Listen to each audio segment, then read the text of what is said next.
Disclaimer. This is a fictional dramatic story created for entertainment. It does not promote or depict real-world violence, trafficking, abuse, or harm. Viewer discretion is advised. The Accra morning hummed with a vibrant, familiar energy, a symphony of hawkers' calls, distant lorry engines, and the sweet, earthy scent of mangoes ripening in the humid air. Seated in the backseat of a taxi, Shantel adjusted the crisp white collar of her blouse. Her heart thrummed with a nervous excitement that had nothing to do with the city's pulse and everything to do with the black folder clutched in her hand.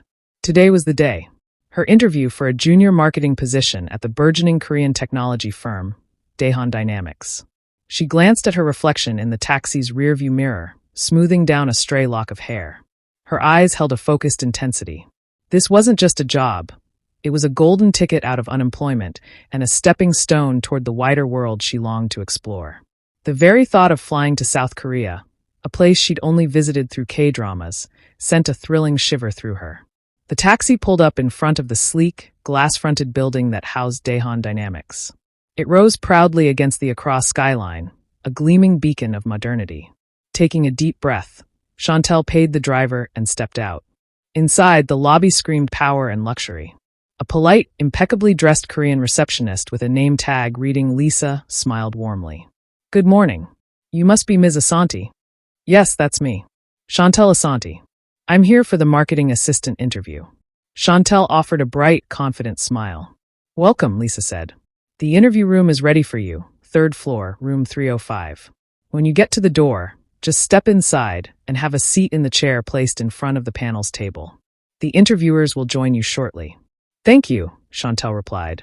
She made her way to the elevator, repeating silent encouragements as the doors closed around her. Minutes later, she stepped out onto the 3rd floor.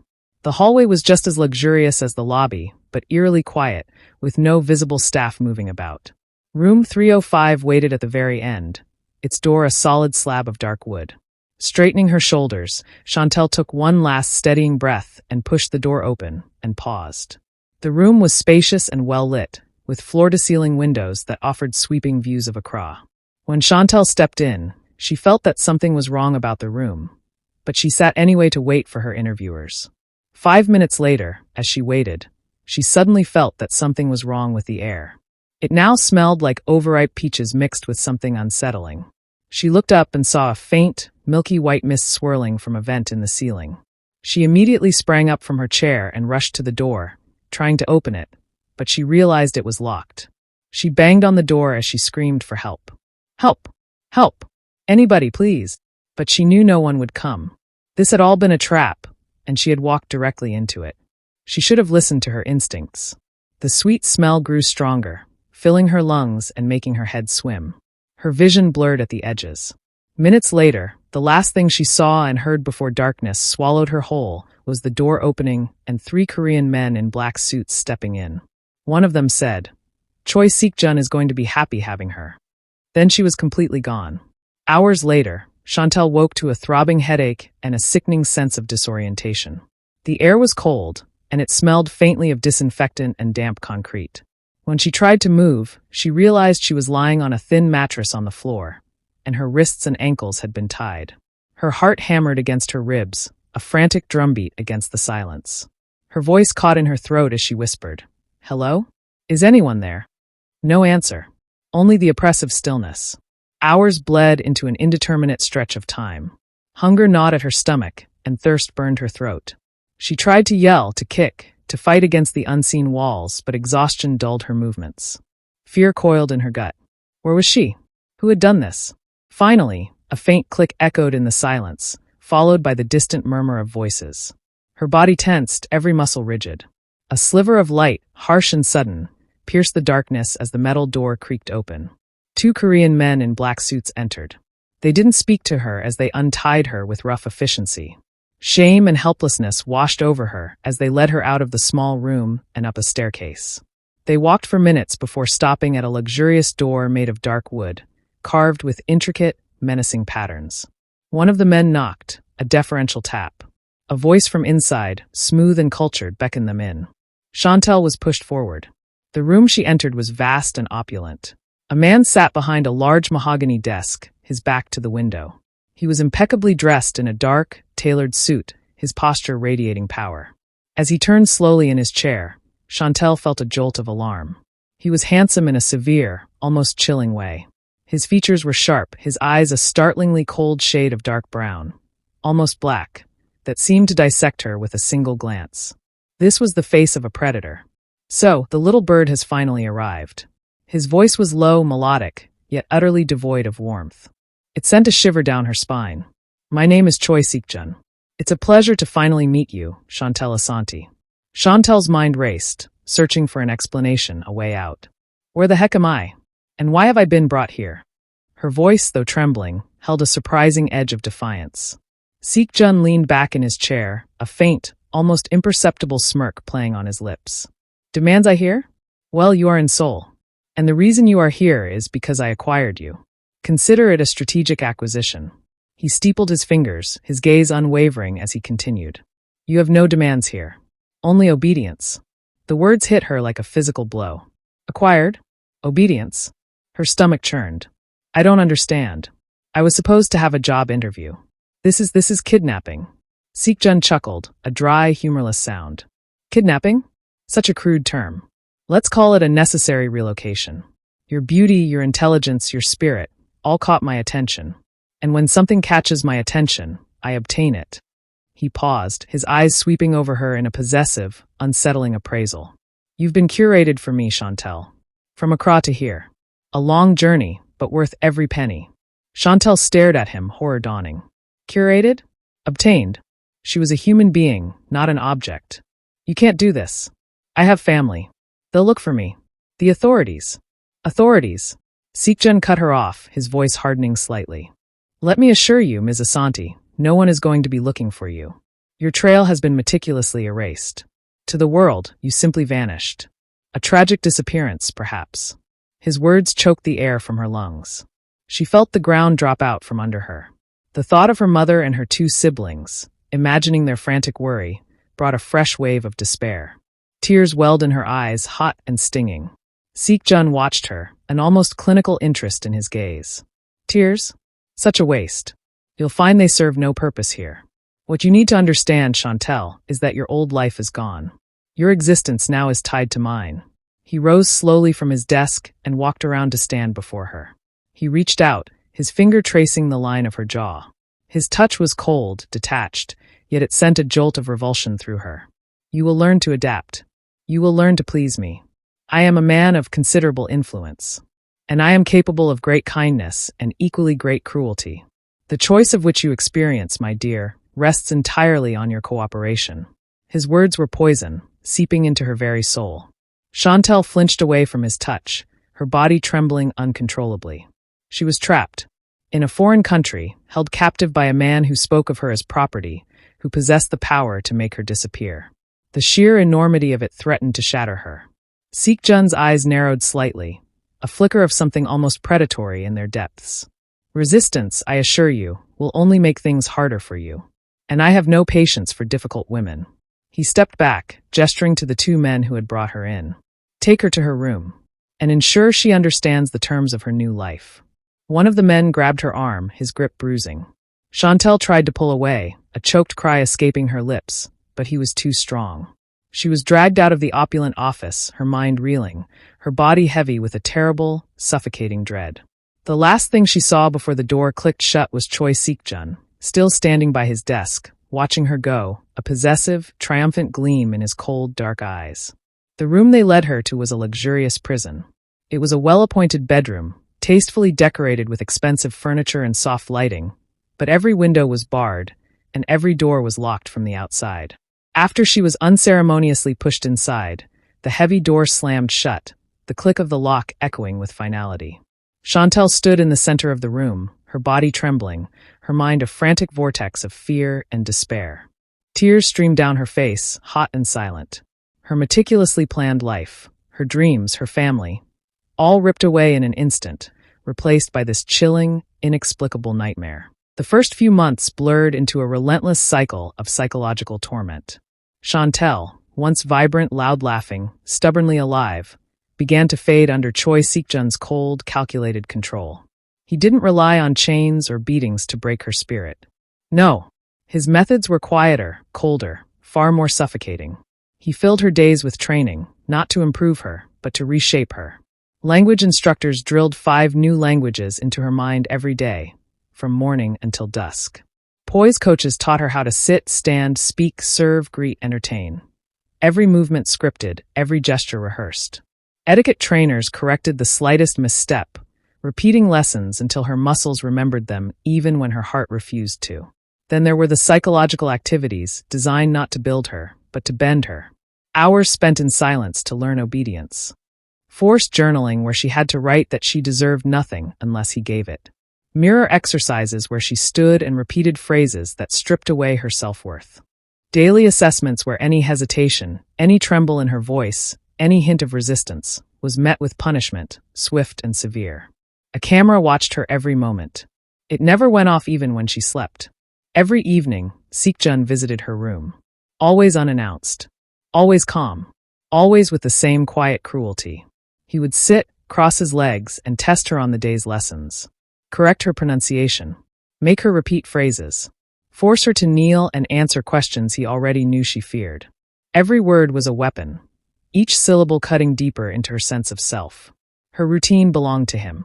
Her meals arrived at the exact same time every day, identical, bland, portion-controlled. A reminder that even her hunger depended on his mercy. And each passing day chipped away at her confidence, piece by piece, until fear lived beneath her skin like a second heartbeat. One morning, the door opened again. This time, Choi Seekjun stepped inside with 2 of his men. His presence filled the room like a suffocating fog, the kind that stole every breath before it reached the lungs. "Good morning, little bird. I trust you slept well." His tone was mockingly polite, offensive in its softness. Shantel said nothing. Silence. He tilted his head slightly as if amused. Bold but foolish. "You already learned that cooperation brings peace, while defiance brings consequences." He walked around her in a slow circle, eyes cold, observing her like a craftsman inspecting something he was shaping. "From today onward," he said, "you will understand your role perfectly. You have been taught the basics, the etiquette, the expectations, the discipline. And you will continue to learn. My world requires precision and obedience." She finally found her voice, raw but steady. "My purpose is not to obey you," she snapped. "I don't exist to serve you." His expression did not change, but his eyes darkened, just enough to make the room feel colder. He spoke almost to himself. "It seems those psychological trainings weren't enough. Very well. I will make sure they are doubled." Then his full attention landed on her, sharp and chilling. "You misunderstand," he said quietly. "Your wants are no longer the priority. And in these few months, you should have figured that out." He stepped closer. His shadow swallowed her. "Little bird, what matters now is survival. And survival depends entirely on compliance." Her breath wavered. "You left the woman from Accra behind the moment you stepped into that interview room. That life is gone." He leaned forward slightly. "You are here now. And everything about your existence, your safety, your comfort, even your family's well-being, rests in my hands." The word struck her like ice. "My family?" Seekjun clasped his hands behind his back, speaking with infuriating calm. "It would be tragic if they were caught up in an unfortunate incident. Ghana is so far, and yet not unreachable." The room spun. Her stomach twisted painfully. The air felt thin, too thin to breathe. "Do you understand?" His voice lowered to a whisper, quiet but lethal. Shantel nodded slowly, helplessly. A tear slipped down her cheek before she could stop it. Her spirit wasn't broken. Not yet. But fear, isolation, and his ruthless control pinned it down like a wing beneath a boot. 6 months later, Shantel was seated on her bed when Seekjun entered with a silence that felt heavier than footsteps, heavy like a storm that had already chosen where to fall. He dismissed his guards with a flick of his fingers. The lock clicked behind him, the sound echoing through the room like a final verdict. Shantel sat upright, her heart thudding fast. Seekjun rarely came alone, and almost never without someone watching. But today it was just him, calm, composed, and dangerously quiet. "You've finally changed," he said, his voice low as he approached. "Less fire. More caution. That is good. So, what would you take as your reward?" Shantel said nothing. Her silence sharpened something in his gaze. He gripped her jaw, not painfully, but firmly enough to demand attention. "The next time I ask a question, little bird," he said quietly, "you will answer." He released her and stepped back. "Tonight, you will be assisting some guests I'm receiving," he continued, his tone smooth but cold. "Make sure they are comfortable. Treat them with the same politeness you were trained for." Shantel finally spoke, her voice trembling with anger. "I won't." Seekjun paused, then smirked. "Still defiant," he murmured. "Good. I expected nothing less." Before she could process his words, he reached into his coat and pulled out a tablet. With slow, deliberate movements, he tapped the screen and turned it toward her. Shantel froze. Her mother appeared on the screen, sitting outside her small shop in Ghana, laughing with a neighbor. The video was close, too close, taken from only a short distance away. Shantel's breaths grew sharp. "No, please don't." But Seekjun swiped again. This time, her younger brother appeared, walking home from school. Two unknown men were in the background, keeping pace behind him. Shantel's hands flew to her mouth. "Please," she whispered, her voice breaking. "I'll listen. I'll do whatever you ask. Please don't let anything happen to them." He paused the video. Her brother froze mid-step on the screen. Then Seekjun crouched in front of her, the tablet's glow casting cold shadows across his face. "I warned you," he said softly. "When you push back, there are consequences. Not for you," his eyes tightened, "but for the people you care about. I need you to understand that." Tears filled her eyes, blurring everything. Her chest tightened until breathing felt impossible. Shantel folded forward, shaking as silent sobs racked through her. She pressed her face into her knees, unable to even form words. Only when he saw her collapse into despair did Seekjun rise. "Good," he said quietly. "Now you understand." He walked to the door, unhurried, every step controlled. Before leaving, he paused. "Make sure you handle tonight well," he said, voice calm enough to chill her. "Your family's safety depends on your cooperation." The door closed behind him. Shantel stayed curled on the mattress for hours, trembling as the truth settled like a weight she could not lift. The night arrived sooner than Shantel expected. But tonight, she was leaving this room for the first time. Everything began when the door opened at 6:30 p.m., and a group of women stepped inside. They moved quietly, professionally, as if they had rehearsed the moment many times. "Sit," one of them instructed gently. Shantel obeyed immediately, her heart pounding hard enough to make her breath unsteady. Fingers slid through her braids as they unplaited them with swift, practiced motions. One of the women guided her to the bathroom, where her hair was washed, combed through, and softened. When she returned, the women worked together to braid her hair again, neat, delicate, perfect.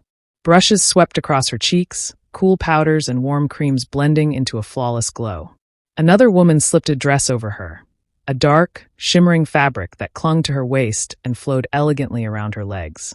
The fabric whispered with every faint movement. Shantel stared at the mirror for a long moment. The woman looking back at her didn't resemble the prisoner she knew. She looked polished, beautiful, crafted. A creation meant to be displayed. And she knew that was exactly what she was. Two guards appeared at the door. "It's time," one said. Shantel rose, legs trembling. As she walked down the hallway, her breath tightened in her chest. It was the first time she had seen the mansion beyond her room. The marble floors, the golden light, the distant laughter drifting from the banquet hall. The double doors opened, revealing a lavishly decorated hall filled with Seekjun's business partners, allies, and high-ranking guests. Music floated through the air, soft and elegant. Heads turned the moment she entered, curious eyes assessing her like a new ornament being unveiled. Then she saw him. Seekjun sat at the head of the long table, wearing his usual calm, composed confidence. When their eyes met, he smiled.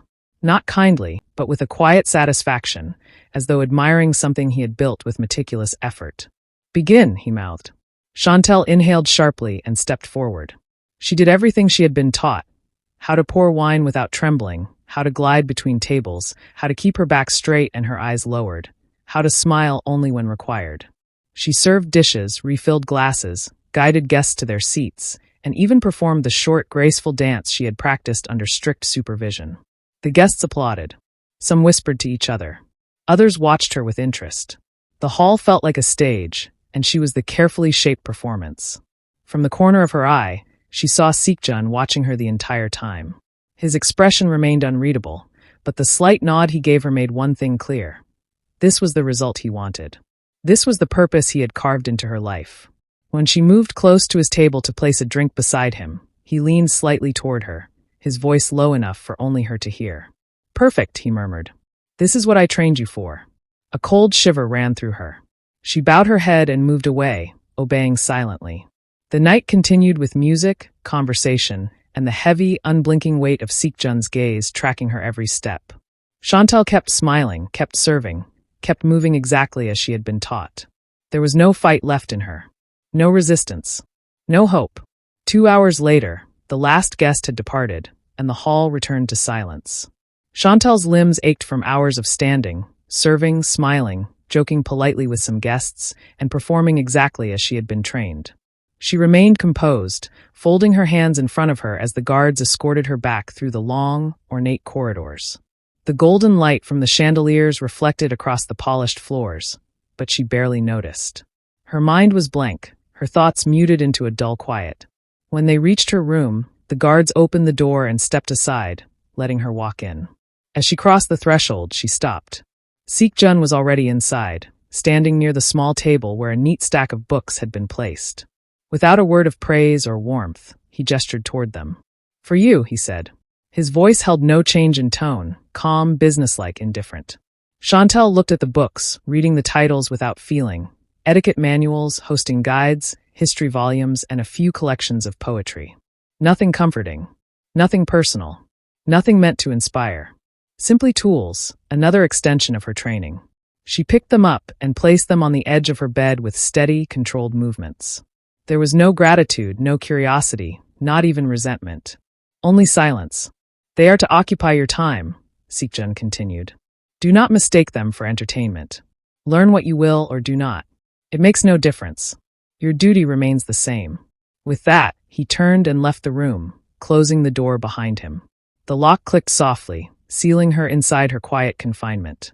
Shantel sat on the bed, the elegant gown from the evening still draped around her hair slightly loosened from the long hours. She stacked the books neatly beside her, then leaned back against the pillows. There was no hope stirring beneath her ribs, no longing, no spark waiting to rise. Only the familiar, numbing weight of obedience. She opened the first book and traced a line down its page. Not from interest or desire, but because there was nothing else to do. One day, nearly 2 years into her captivity, endless training, punishments, and hosting guests, a fragile glimmer of hope returned to Shantel. The woman who brought her meals, the only person who had ever shown her a hint of kindness, leaned close that morning and whispered, "There is a way, but you must be careful." Shantel's heart had leapt. A chance, however slim, was something she had not felt in years. That night, she was allowed to leave her room alone. Rare reward she had earned months earlier after impressing one of Seekjun's friends, Kong Jo. The moment she stepped into the moonlit corridors, she started running. Her pulse hammered as the marble floors echoed under her feet, each step a frantic rush of fear and adrenaline. Freedom, even imagined, had a taste she had forgotten.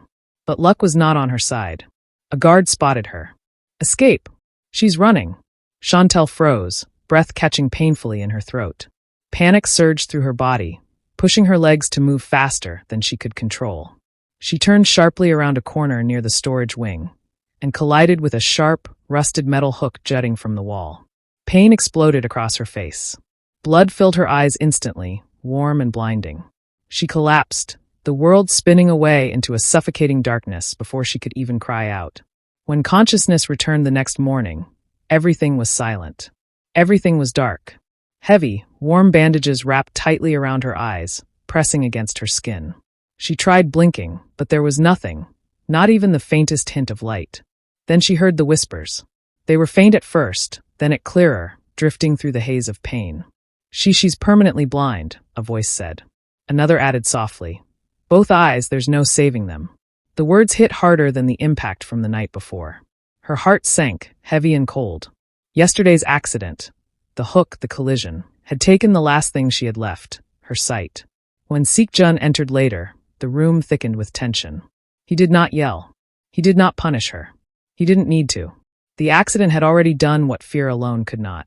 He studied her quietly, a calculating smirk tugging at his lips. "A pity," he murmured. "You wanted freedom, yet you gained nothing." Shantel lay still, her world, once harsh, bright, and structured, was reduced to shadows and memory. When the bandages were finally removed days later, and her eyes had healed as much as they could, Seek-jun wasted no time. He ordered her teachers to adjust her training. Blind or not, she was still useful to him. The lessons she had endured for months, serving guests, performing routines, memorizing languages, mastering etiquette, were reshaped to fit her condition. Her voice was still trained. Her posture was still corrected. Her movements were still refined. Nothing stopped. Every exercise, every command, every correction reminded her that her worth existed only within the boundaries he set. Shantel soon learned to navigate the mansion without sight. She counted steps. She memorized every corner of her room. She followed the echo of her own footsteps, the rustle of the guards' uniforms, the distinct scent of Seek-jun's cologne drifting through the hallways. Touch, sound, and instinct became her new guides. And she adjusted, mechanically, obediently, without protest. Her world was darker now, but the rules remained the same. She worked. She learned. She complied. Because there was nothing else she could do. One morning, almost 3 full years after Shantel had first arrived in Seek-jun's residence, the atmosphere in her room felt unusually tense. The soft hum of the city outside filtered through the window, but it seemed distant, almost unreal. Shantel sat on the edge of her bed, tracing the familiar fabric of her blanket, when a sharp knock came at the door. The guards entered quickly, their movements unusually brisk. "You are to come with us," one said, his tone curt but professional. Shantel's stomach tightened. She had learned long ago that hesitation served no purpose. She rose and let them guide her through the corridors she had memorized over the years, every step a reminder of her confinement. Seek-jun was waiting in the main hall, as calm and composed as ever. "Shantel," he said, his voice smooth and deliberate, "the arrangement has concluded. You are being relocated." Her heart thudded. Relocated. The word sounded clinical, but it carried the same weight as chains. She said nothing, folding her hands in front of her. "You will leave today," Seek-jun continued. "Mr. Kong-jo will take delivery. He expects your full cooperation." Shantel's pulse quickened at the mention of Kong-jo's name. She had pieced together the conversation from the day before. This was not a new opportunity, only a transfer of control from one household to another. Seek-jun's gaze lingered on her, appraising, measuring. Adaptation ensures survival. Remember that. He stepped aside, and the guards escorted her out. The journey to Kong-jo's residence was quiet and tense. When the vehicle finally stopped, she was guided into a large, opulent estate. Though unfamiliar, the luxury felt like a continuation of the same pattern. A man approached them in the grand hall, Kong-jo. His sharp suit and even sharper gaze radiated authority. Less predatory than Seek-jun, perhaps, but no less commanding. "Welcome," Kong-jo said, his voice firm but measured. "We have already met before, and I was impressed by your performance. I do hope you will truly bring me benefits, since I had lost quite some wealth. You would do that, won't you?" Shantel opened her lips, but no words came. She could only nod, silently acknowledging the reality she had known for years. Her choices were few. "You will be here for the foreseeable future," Kong-jo continued. "Your cooperation is expected, as it has always been. Any deviation will be addressed accordingly." A wave of unease washed over her. The words were polite, businesslike, but the meaning was unmistakable. She was still in the same situation. She had only moved from one household to another. The guards led her to a room prepared for her arrival. Everything was carefully measured, familiar yet controlled, designed to maintain order rather than comfort. The door clicked shut behind her. Alone, Shantel sank to the floor, wrapping her arms around herself. It had been a month since Shantel was sent to Kong-jo's residence. If life with Seek-jun had been terrifying, life with Kong-jo was far worse. Seek-jun's cold cruelty had at least come with structure. Meals prepared by a professional chef, a routine she could anticipate. But here, there was nothing. Kong-jo offered no assistance, no compassion, not even basic care. Shantel was expected to fend for herself despite her blindness. Cooking alone had become a daily battle. She had lost count of how many times she had burned her fingers, cut her skin, or knocked things over while trying to survive. Each injury reminded her of the cruel reality she had been thrown into. In Kong-jo's world, she wasn't merely trapped, she was forgotten, abandoned in the darkness of a life that no longer felt like her own. One morning, voices erupted in the hallway, low, urgent, and razor-sharp. Shantel froze, her fingers brushing the wall as she listened. "Kong-jo," a commanding voice said, steady and lethal. "You've crossed the line." Kong-jo's voice rose in panic. I delivered exactly what you asked." You can't. You lied. The voice cut through him like a blade. You double-crossed me. I am Ryu Haesoo, and I do not forgive betrayal. Shantel's heart thudded painfully. Even without sight, she could feel the tension flooding the corridor. Kong Zhou, usually dripping with arrogance, sounded nothing like himself. His voice trembled. Please, I can fix this, he stammered. Haesoo's reply was ice-cold. You cannot fix the mess you created. And from this moment, you are no longer safe. Hurried footsteps approached. Kong Zhou stumbled backward into the corridor near Shantel, breathing hard, shrinking as Haesoo entered. The man's presence filled the space, calm, controlled, yet carrying a terrifying authority. Haesoo's attention shifted to Shantel. Though she couldn't see him, she felt the weight of his gaze. She stood still, clutching her walking stick, her expression empty, void of fear, void of hope. That emptiness made him pause. He wanted to help her, to protect her. She doesn't belong here, Haesoo said, quiet but absolute. She's nothing to you. Kong Zhou burst out, voice cracking. I own her. Haesoo stepped closer, slow and deliberate. I'm taking her. Kong Zhou froze. His last thread of pride snapped. I can't, she's mine, he whispered desperately, as if trying to convince himself. I earned her. Haesoo's voice turned hard. Final. I won't repeat myself. A long, defeated silence followed. Then Kong Zhou exhaled shakily. Take her away. Haesoo reached out and gently took Shantel's hand. She froze for a heartbeat, the warmth of his touch unfamiliar and unsettling. Then, slowly, she allowed her hand to rest in his. Not out of trust, not out of belief, but with the numb acceptance of someone who had long forgotten what freedom even felt like. To her, this was not a rescue. It was merely another shift in control, another chapter in a life she no longer recognized as her own. Ryu Haesoo led Shantel out of Kong Zhou's mansion. Outside, he gently helped her into the car. The city hummed with early morning energy as the vehicle eased into Seoul's traffic, the streets slowly awakening. Haesoo kept his eyes on the road ahead, but he couldn't help glancing at Shantel. Her shoulders were tense, her hands folded tightly in her lap. The air between them was thick with unspoken questions and unresolved emotions. Finally, Shantel broke the silence. Why? She whispered. The single word trembled with suspicion, pain, and disbelief. Why would you do this? Haesoo remained quiet for a long moment, as if carefully weighing every word. When he finally spoke, his voice carried a calm certainty that made her pause, a layer of something she couldn't quite name. Compassion, maybe, or determination. Because, he said steadily, I see someone who, though broken, still has a flicker of fire inside her. Someone who refuses to give up. And some wounds, no matter how deep, deserve to be healed. Shantel's breath hitched slightly, her mind struggling to process his words. She wanted to ask more, to demand an explanation, but no questions came out. The weight of her journey, the enormity of her rescue, left her momentarily speechless. The car moved on in silence after that. Neither spoke again, the hum of the engine and the city's sounds filling the space between them.